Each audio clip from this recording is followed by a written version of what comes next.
আসসালামু আলাইকুম everyone, welcome to my channel. So আজকের ভিডিওতে আমি শেয়ার করব আমাদের নববর্ষের কিছু সুন্দর মুহূর্ত। সো বিয়ের পর যেহেতু এটা আমাদের প্রথম নববর্ষ, তো ভাবলাম কেননা এটাতে একটা ব্লগ বানিয়ে স্মৃতিময় করে রাখা যাক এটাকে। সো আমাদের দিনটা শুরু হয়েছিল রমনার বটমূলের এই আয়োজন দেখে। আমরা কিছুক্ষণ সেখানে বসেছি, পুরোটা প্রোগ্রাম দেখেছি এবং প্রোগ্রাম শেষ করে আমরা পোলারের এই দুটো আইসক্রিম ট্রাই করি। এটা নতুন বের হয়েছে, ভাবলাম এটা ট্রাই করে দেখা যাক। সত্যি বলতে আমার কাছে খুবই অ্যাভারেজ লেগেছে, খুব বেশি একটা ভালো লাগে নাই। আইসক্রিম খেতে খেতে আমরা চলে যাই আমাদের ক্যাম্পাসের দিকে। ক্যাম্পাসে যেয়ে দেখি মাত্র শোভাযাত্রার আয়োজন শুরু হচ্ছিল।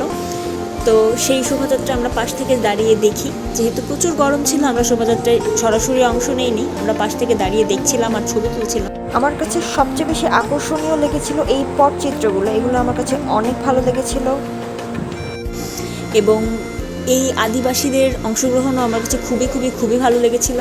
তারপর আমরা বাসার দিকে ফিরছিলাম, ফেরার পথে এই আঙ্কেলকে দেখছিলাম। আঙ্কেলকে দেখে আমরা খুবই মজা পেয়েছিলাম। তারপর আমরা হেঁটে হেঁটে বাসার দিকে ফিরছিলাম, যেহেতু অনেকখানি রাস্তা পর্যন্ত বন্ধ ছিল।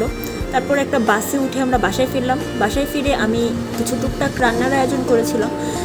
যেহেতু বিয়ের পরেটা আমাদের প্রথম বৈশাখ, তো আমি চেষ্টা করেছিলাম রাইয়ানের এবং আমাদের দুইজনেরই পছন্দের সব আইটেমগুলো রান্না করতে।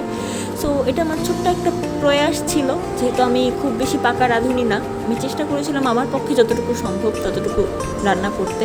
এবং বিকালের জন্য আমি কিছু চিকেন টিক্কা বানিয়েছিলাম। সো এইভাবে বিকালটা আমরা চা খেতে খেতে সুন্দরভাবে নিজেদের সাথে একটা মুহূর্ত স্পেন্ড করলাম। So thanks for watching.